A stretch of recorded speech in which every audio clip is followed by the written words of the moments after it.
Hi guys, it's Brownie from Manhattan, New York. So it's super early.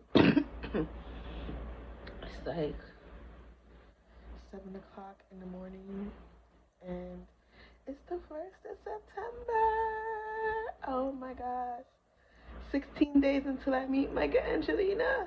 Ah, this glow. I'm gonna lose this glow. Look at this glow, you guys. Oh my gosh, look at this glow. Without serum, without anything, I have like a crazy natural glow, like a radiance like I only see when I'm pregnant. Um, but right now on my face, I have on rose and collagen serum. I have on rose toner. I have on facial water. Right after I wash my face with my face with my face wash, then I apply. Um, then after I finish showering and everything, I just freshly wash my hair too. So I dyed it and bleached it last week Wednesday, and I'm gonna wash it like once every week or 2 weeks or whatever because it's not like I have a normal scalp, so I don't get like oily scalp or anything like that. So I could either wash my hair every day and my color won't fade, which is why I love these dyes because it's amazing. Or I could wash it once a week or twice a week, whatever. But y'all know I'm pregnant, so got that lazy bones, yes. So I just applied some organic black castor oil in my hair, and this is how it looks.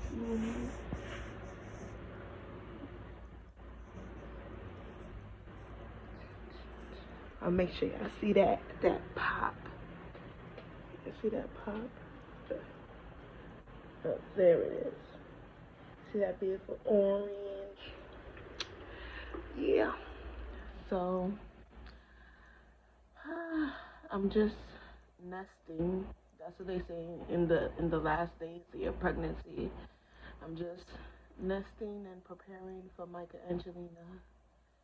Nothing dramatic. Super lazy. I did half the laundry, and I only have like laundry for myself. But last time it was crazy. I did 4 bags of laundry in one day. I did 4 bags of laundry in like 2.5 hours. So that was nothing. Now I have like literally like one. I had like one 10 gallon bag. Last time I did 40 gallon bags, 4 10 gallon bags of laundry of my clothes, like only my clothes, nobody else clothes, my clothes, my textiles, like nobody else's stuff.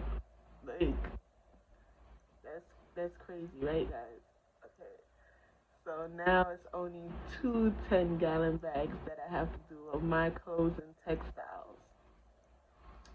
Textiles, by the way, is like towels, blankets, sheets, rags. That's textiles. Um, so yeah, I'm just sitting here nesting. I'm gonna go and spend the day with the kids, doing what they want to do. So I am like super exhausted. Like not gonna tell no lie. Um, Especially 20 days until I give birth, I'm definitely tired. So that's a given.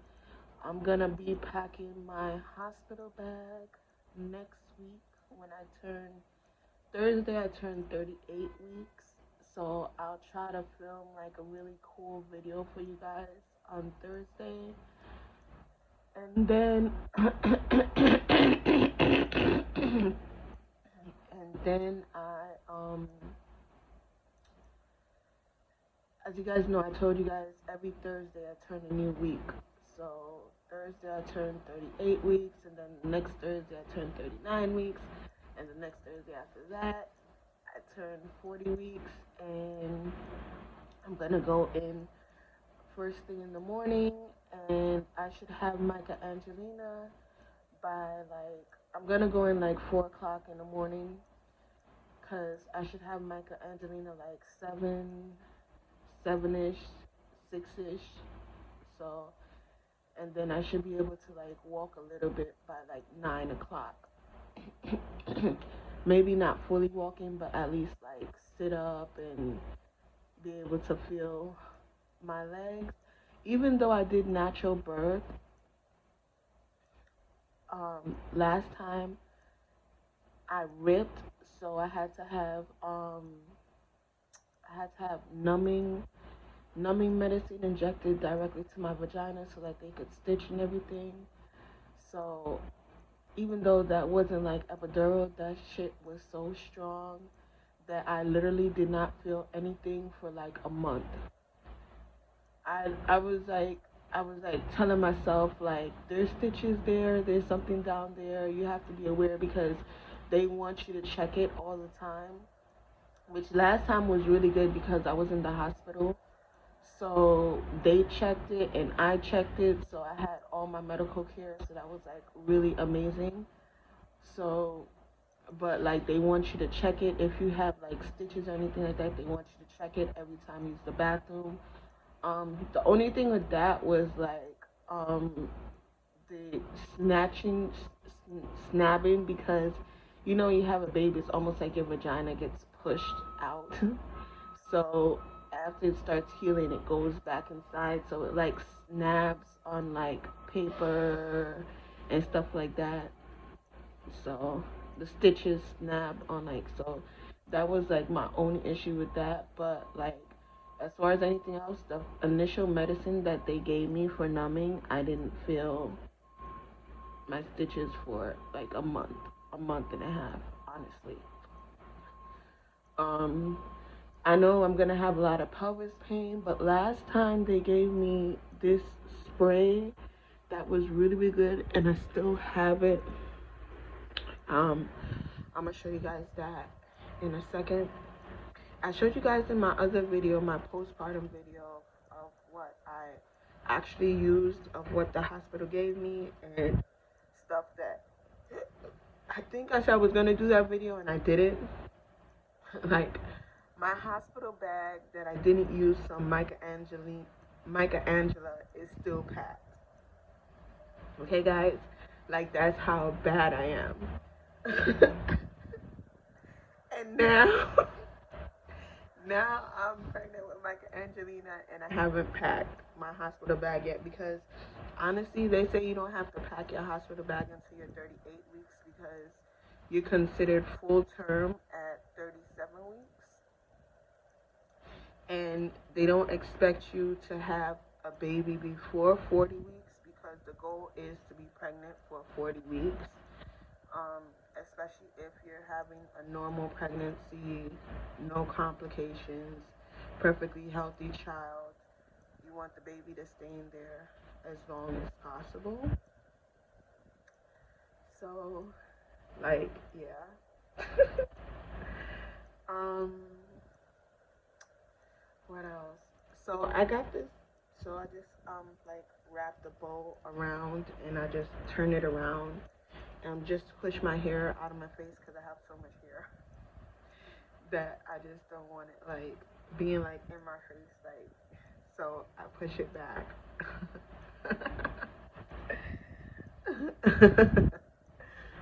So this is the bump. Bump.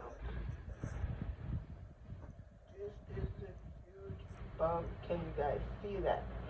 So there's my line, my negro, negro, however you want to say it. There, that is. It's like boom in your face. And there is the bump, the bump, the bump. Like, wow, there's the bump. And to think, I'm not even done yet. I have 20 days left to go, so I'm gonna be expanding more.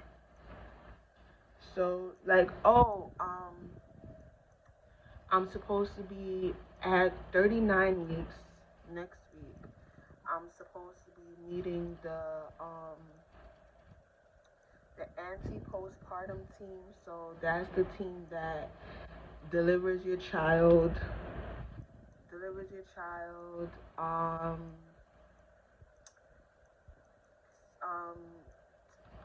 checks on the baby like after you have the baby.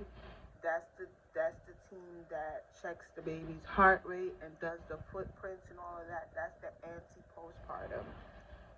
So right now I'm still in prenatal care because I'm not ready to go into labor yet. So then I'm gonna go to anti-postpartum. They transfer you over to that team at 39 weeks. Um, and then y'all discuss like setting up the day of your birth and all that stuff, which I already did. So I'm going to be, as I told you guys, on the 17th of September. I'm going to be going in at 4 o'clock in the morning and then giving birth. And then after that, as you guys know, it's Corona. So I'm not allowed to have anybody in the hospital with me. And I'm not allowed any visitors. And so what really sucks is that my kids are 12 and 11 and 2. So this time around, they're not allowed to come to the hospital. Last time, they was allowed to come to the hospital after I gave birth, and the doctor cleared me for seeing people, and they had to see their medical records to make sure that they were up to date with their doctor's visits and vaccines, so that they wouldn't like make the baby sick or make me sick, being that I'm pregnant and I'm about to have a baby, and so we're both like really sensitive right now. So they checked all those things still, but the kids won't be able to come to the hospital. So, and I won't be having any visitors. So it's just gonna be me and Micahangalina when she's born. The only like last time, as I told you guys, the only reason why my mom was there was because somebody needed to bring the kids back and forth on the so that they could see Micaangela. So that was the only reason why she was there. So this time she won't be there because there's no visitors, and so my kids can't come, so I don't need her to come. My family consists of me and my kids. Um so what else? I think I think I, I think okay. What else? What else? So yeah, I'm here nesting. Here nesting until it's time to meet Micahangalina. 20 days. Like hear me, 20 days. Oh my gosh. You guys I'm saying it's 20 days until I meet Micahangalina. Is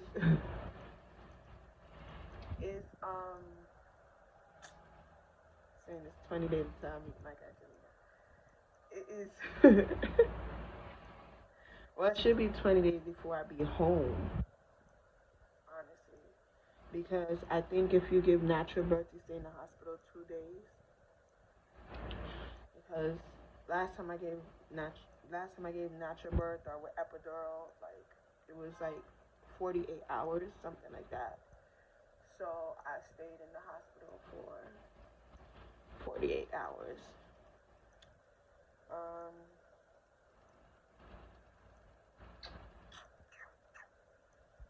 trying to think. So, so, so.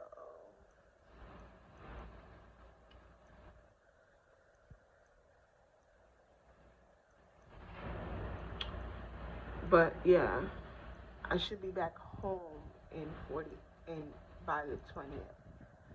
Um, but I so I need to buy a iPhone charger, like probably not the legit iPhone charger because I'm just gonna be using it in the hospital. So I don't see why. Excuse me. I don't see why I would need to bring my charger from home. It's like charger from home to the hospital. It's like certain stuff you don't need to bring to the hospital. Like certain stuff you could just buy and have, like if you ever go anywhere else again, you'll just have a backup. So,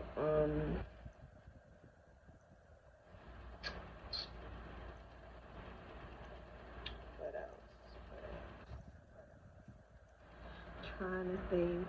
Oh, so the only thing I need to pack in my hospital bag, I'm not gonna tell you guys because I don't see myself packing my hospital bag and then unpacking it to do a video of what's in my hospital bag because I am super tired. At this point in my pregnancy, I am exhausted.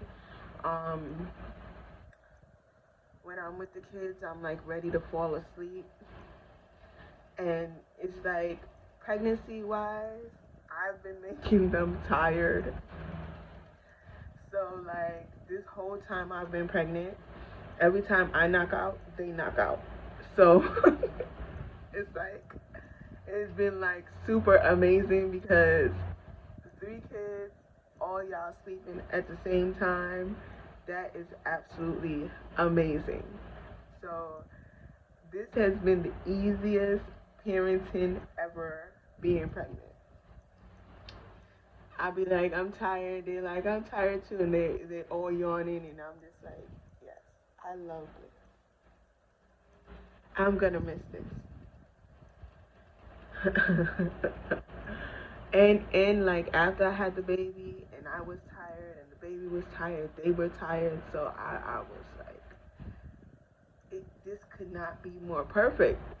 Couple months, like 6 months, like when the baby was like 6 months, that's when everybody started waking up like for the first time, like. So I'm gonna miss this. This was absolutely amazing. If I ever needed a miracle, this was it. Micahangalina, Mama love you. Oh my gosh. I be like it's like I be like, okay, all y'all can. it's this has been an amazing journey. Absolutely great. Like I haven't I haven't like they say dropped. Like your stomach is supposed to drop before you go into labor. I haven't had that. Her feet are still right here. So I can still feel her feet up here. And then her head is in my pelvis. So I'm thinking she's gonna be like the same length as all my other kids, like in the 20, 20 to 22 inches long, because that seems to be her stretch um, right now, and that was all my other kids' stretch as well. Um, so yeah. Um, what else? What else? Oh, so I said I'm gonna tell you guys what I'm gonna be packing in my hospital bag. So the hospital gives you toothpaste, toothbrush, deodorant, um, even a face mask, um, lotion, um, pads, And the pads they have, I think, is better than the pads I have because even though I have normal pads and they're unscented, they still, to me, have like a slight perfumic scent to them versus the one that the hospital have. It legit has no scent to it at all. And then it's like it's sanitized versus, of course, your pads are sanitized, but they're sterile. Like the pads that they give at the hospital are sanitized and sterile. So like they tell you like, oh, don't use your own pads, use the hospital pads, because your body's open. So what else? They give you when the baby's born, they give you